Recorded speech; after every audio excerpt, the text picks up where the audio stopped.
Three guys ripped the red MAGA hat off his head, threw it into a puddle, and mocked his beliefs, thinking he was just a helpless old man. They humiliated him in public, confident that no one would stand up for him. But they had no idea that this man was a world-renowned artist whose works inspire millions. What happened next became a lesson they would never forget. Michael Cartwright, a 45-year-old man with a kind expression, walks into a bustling popular cafe in the city center. He's dressed simply: jeans, a gray t-shirt, and a bright red hat with the words MAGA emblazoned on it. The air is filled with the aroma of freshly brewed coffee, the sharp voices of baristas behind the counter, and the chatter of customers engaged in conversation. Michael joins the line, pulling out his phone to check messages, paying no attention to the glances being thrown his way. Behind the counter is Emma, a 25-year-old barista with brightly dyed hair and a sarcastic expression. As soon as she notices the red hat on Michael's head, her smile becomes forced, and her voice grows louder as she strikes up a conversation with her co-worker, deliberately raising the topic. Another day, another MAGA fan. Think they even realize it's all just a circus? Michael steps forward as his turn comes, calmly saying, "One large latte, please." Emma eyes him with disdain, pretends to take his order, but can't resist a jab. "Great taste in hats. I'm sure your coffee preferences are just as stellar." The customers around start murmuring, and someone begins recording the scene on their phone. Michael ignores the comment, maintaining his composure. Emma deliberately drags out the process, first pretending not to hear him, then repeatedly mistyping the order into the register. One of Emma's co-workers whispers quietly, "Maybe you should stop. He hasn't done anything." But Emma just scoffs. "Relax. He should know he's not welcome here." When the drink is finally ready, Emma places the cup on the counter with exaggerated care. Michael notices that instead of his name, the word loser is written on the cup.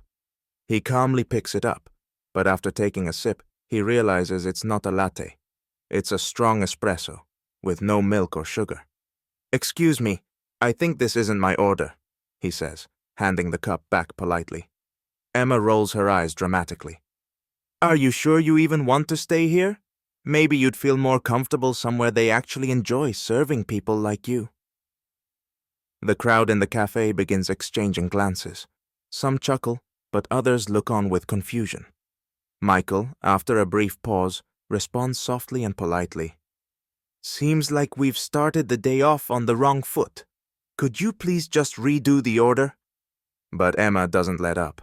She grabs the cup, pointedly dumps the coffee down the sink, and tosses the empty cup into the trash. "Next, please," she calls out loudly. Michael looks directly at her. His face remains calm, but a steely glint appears in his eyes. Instead of leaving, he steps aside and heads toward a door marked "Office." The crowd starts murmuring, and Emma calls after him in confusion. "Hey, where are you going?" Michael returns to the line after a brief visit to the manager's office, but he says nothing, acting as though nothing has happened. His calm demeanor only irritates Emma further. She leans over to her co-worker, clearly gossiping about him. After a few minutes, her loud voice pierces through the cafe noise. "Next!" Michael steps up to the counter again. Emma, arms crossed, pretends to wait for his order, her gaze filled with contempt. "What now? I hope you've finally figured out what you want so you don't waste more of our time." Michael gives her a gentle smile and says, "The same latte, please." Emma sighs dramatically, but begins preparing the drink. She works intentionally slowly, dropping a spoon, then noisily grabbing a new cup. A co-worker from another station tries to intervene. "Emma, maybe I should handle this? There's a line." No, I'll personally take care of this oh-so-important task," she replies with dripping sarcasm. Finally, the drink is ready. Emma places it on the counter, pushing it just slightly out of Michael's reach, so it almost spills. This time, the cup bears the word "idiot." The murmurs among the customers grow louder. Someone in the line gestures to Michael, as if to say, "Don't engage." But Michael picks up the cup, sees the new label, and places it calmly back on the counter. "It seems you've made another mistake with my order," he says evenly. Emma snaps. "Mistake? Maybe you should just leave altogether. With views like yours, you clearly don't belong here. We don't have to serve hate mongers. Michael meets her gaze and asks quietly, "Is that the cafe's policy, or just your personal opinion?" Emma laughs mockingly. "Oh, you want to talk to the manager? He'll tell you the same thing." A voice from the back of the cafe interrupts. "Calm down, Emma. You're crossing the line." Emma turns sharply, only to see it's one of her co-workers. She waves him off dismissively. "Mind your own business. I've got this." But the co-worker doesn't relent. "You can't just take out your anger on customers. What if he files a complaint?" Emma smirks and retorts, "Let him. I'm not scared." Meanwhile, more customers begin taking out their phones. Some record videos, while others start whispering about what's happening. A young man in the line raises his hand and asks Michael, "Do you need help? This is getting out of hand." Michael thanks him politely. "I appreciate it, but I can handle it myself." The tension in the room is palpable. Sensing the attention her actions are drawing, Emma doubles down.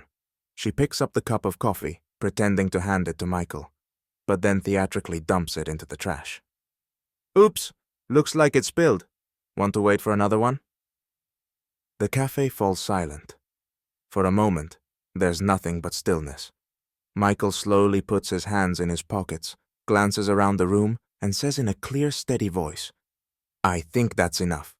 But before I leave, I have one more order to place, straight from your office." Emma scoffs. "Oh, go ahead. Tell the manager how miserable you are." Michael nods, turns, and walks back toward the office door he visited earlier. The customers murmur louder now, while Emma stares after him, baffled, unable to comprehend what's about to unfold. As the young men continued their antics, a black SUV with tinted windows pulled up to the scene. The crowd began whispering, curious about who had arrived. A middle-aged man in a sharp suit stepped out of the vehicle with purpose. His confident stride and piercing gaze immediately commanded attention. It was James Carter, a renowned TV host known for his documentaries on art and culture. Many in the crowd recognized him, and the murmurs grew louder. Carter quickly approached Richard, who was calmly gathering his damaged sketches from the ground. Seeing the artist in this state, Carter frowned. "Mr. Jacobs, are you all right?" he asked loudly, positioning himself between Richard and the troublemakers. The young men exchanged puzzled looks, clearly unsure of what was happening. One of them sneered. "Hey, who's this? His bodyguard?"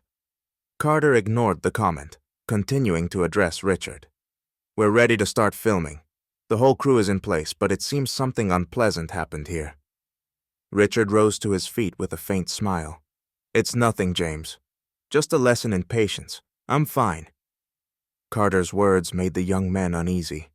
One of them furrowed his brow and asked, "Wait, who is this guy anyway?"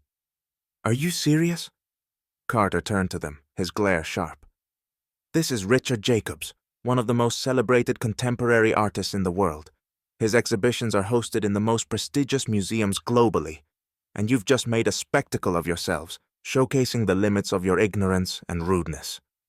The crowd buzzed with chatter, some people already pulling out their phones to look up Richard Jacobs. The young men paled, realizing the situation was spiraling out of control. "Come on, this has to be some kind of joke," one of them muttered, trying to sound confident. "He's just an old man in a hat." Carter couldn't hold back. "The hat has nothing to do with it. But your actions? They're about to be seen by millions. These videos are already making their way across the internet. I hope you're ready to explain your behavior to the world." The crowd stirred, with more people taking out their phones and some shouting condemning remarks at the young men. A passerby called out, "That's right! Let everyone know who these cowards are!" The young men were visibly shaken. One of them tried to justify himself. "We didn't know who he was. We were just joking." Richard, maintaining his calm demeanor, replied, "Jokes should be kind. What you did wasn't a joke. It was aggression and disrespect." At that moment, a woman emerged from the crowd, holding one of Richard's sketches that the wind had carried to her feet. It was a drawing of scenes from the very park where the incident was taking place. She handed the sketch back to Richard and said, "Thank you for your work. It's amazing. Don't let these people ruin your day." Her words were met with applause from the crowd. People began stepping forward to return Richard's scattered pages, offering him words of support. The tension surrounding the trio of young men grew unbearable. They realized there was no way to justify their actions. "We really didn't know. We were just, one of them stammered, but the crowd interrupted with shouts of, "Apologize!" The young men fell silent, unsure of what to do. Carter added, "You have a chance to do the right thing now, or will you keep hiding behind your foolishness?" The crowd began chanting, "Apologize to him." Under the weight of public condemnation, one of the young men muttered, "Okay, we're sorry, sir. We didn't mean to." But Richard raised a hand to stop them. "Apologies mean nothing unless they're followed by actions. I hope you come to understand that with time." The situation grew increasingly awkward for the trio, and they hastily left under the disapproving gazes of the crowd. Meanwhile, Richard and Carter walked toward the waiting film crew. The entire incident had been captured on video, and the events of that day were only beginning to gain attention. The next day, the park incident became a trending topic on social media. Videos recorded by bystanders went viral, accompanied by hashtags like #RespectRichard and #ArtOverHate. Comments from viewers expressed overwhelming outrage at the behavior of the three young men, with society collectively condemning their actions. The young men, unprepared for the backlash, found themselves thrust into the spotlight. Their identities were quickly uncovered, and personal details began circulating online. One of them worked for a large company, which promptly issued a statement. "We strongly condemn the behavior displayed by our employee in the video. We have launched an internal investigation." Shortly afterward, he was fired. Another was a university student, and the institution also responded, "The behavior of this student is incompatible with the values of our university. We will initiate disciplinary proceedings." The third was a small business owner whose shop soon lost customers. Online reviews poured in. "How can anyone buy from someone who treats the elderly like this? Never going there again." Meanwhile, Richard Jacobs, who had remained composed during the ordeal, received an outpouring of support. The media, as well as prominent figures in the art world, took notice. That evening, Richard gave an interview to a popular TV network, where he shared his perspective. "Mr. Jacobs, what did you feel when those young men insulted you?" the host asked. "Sadness," Richard replied. "Not for myself, but for them. These are young people who could use their energy for something constructive, but instead, they chose to demean." His words were widely quoted online. That same day, a prestigious gallery in New York announced a major exhibition of Richard's works, titled "The Strength of Serenity," dedicated to tolerance and inner resilience. A few days later, one of the young men posted a video apology online. His voice trembled as he spoke. "I want to apologize for what we did. It was wrong, and I regret my actions. I hope I can make amends." When Richard saw the apology, he commented, "True apologies are not just words, they are actions. If you truly understand what you did wrong, do something good for others. Help, support, create. Only then can you change your past." Months later, an open-air exhibition of Richard's work was held in the same park. Crowds of people came to support him, with many wearing red MAGA hats to show solidarity with the artist. A donation box was set up nearby, with proceeds going toward educational programs for young artists.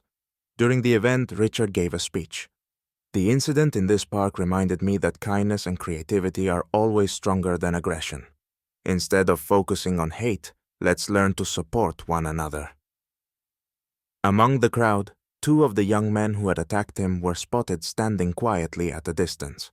One of them later approached the donation box, placing money inside before hesitantly walking up to Richard. "Thank you for not seeking revenge on us. You're right. We can be better," he said. Richard looked at him and replied, "All I want is for you to understand that. Everyone can be better." The story ended not only with Richard's moral victory, but also with an opportunity for the young men to reflect and change. It was remembered for a long time as a testament to how patience and wisdom can transform people and society.